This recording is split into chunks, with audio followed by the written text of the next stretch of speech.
একটা প্রশ্ন এসেছে, সাহারি ও ইফতারের কোনো দোয়া আছে কি? এটি কি বাংলায় পড়া যাবে? ইফতারের আমরা দোয়ার কথা জানি ভাই। ইফতারের একটা কমন দোয়ার কথা আমরা জানি, আরেকটা দোয়া আছে আনকমন, যেটা আমরা জানি না। দুইটা দোয়া আমি বলছি। এক নম্বর হলো ইফতারের দোয়া, যেটা কমন আমরা জানি, সেটা হলো আল্লাহুম্মা লাকা সুমতু আলা রিজকিকা আফতারতু। এই দোয়ার অর্থ হলো, হে আল্লাহ, আপনার জন্য আমি সিয়াম সাধনা করেছি, রোজা রেখেছি, আর আপনার উদ্দেশ্যেই আমি ইফতার করেছি, অর্থাৎ আপনার নির্দেশের পালনার্থে আমি ইফতার করেছি।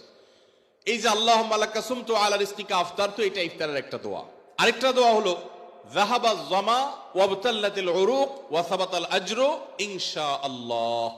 যাহাবা যামা মানে আমার পিপাসা দূর হয়ে গেছে, ওয়াবতাল্লাতিল উরুক আমার শিরা উপশিরাগুলো সব সিক্ত হয়ে গেছে, ওয়া সাবাতাল আজরু ইনশাআল্লাহ এবং আল্লাহ চাহেন তো এই রোজার বিনিময় আমার জন্য অবধারিত হয়ে গেছে। এই যে দোয়া ইফতারের, এটা কি ইফতারের আগে করবেন, না মাঝখানে করবেন, না শেষে করবেন? কি বলেন, ইফতারের আগে না শেষে?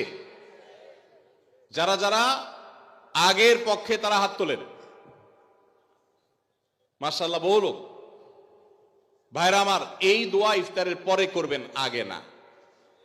অনেকেই এই ভুলটা জানেন, অনেকে মনে করেন যে আগেই করতে হয়, আগে না। ইফতারের দোয়া কখন করবেন?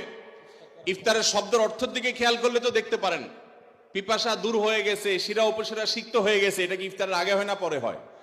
তাহলে আল্লাহুম্মা লাকা সুমতু আলা রিজকিকা আফতারতু, আল্লাহ তোমার জন্য রোজা রাখলাম, তোমার রিজিক দিয়ে ইফতার করলাম, এটা কি আগে না পরে? পরে। অতএব এটা ইফতারের পর। তাহলে ইফতারের শুরুতে কি পড়বেন? বিসমিল্লাহ। বিসমিল্লাহ বলে যে কোনো খাবার খান, ইফতারও খাবেন। ইফতার খেয়ে ফেলছেন, দু চার লোকমা খেয়েছেন, একটু পানি খেজুর খেয়েছেন, তারপরে দোয়া পড়তে পারেন। আর চাইলে একদম শেষ করেও পড়তে পারেন। আর এটা নিজের ভাষায় পড়লে হয়ে যাবে, কিন্তু সুন্নাত হবে, বেশি উত্তম হবে নবীজির ভাষায় পড়তে পারলে, সরাসরি আরবি টেক্সটটা পড়তে পারলে। আল্লাহ আমাদেরকে তৌফিক দান করুন।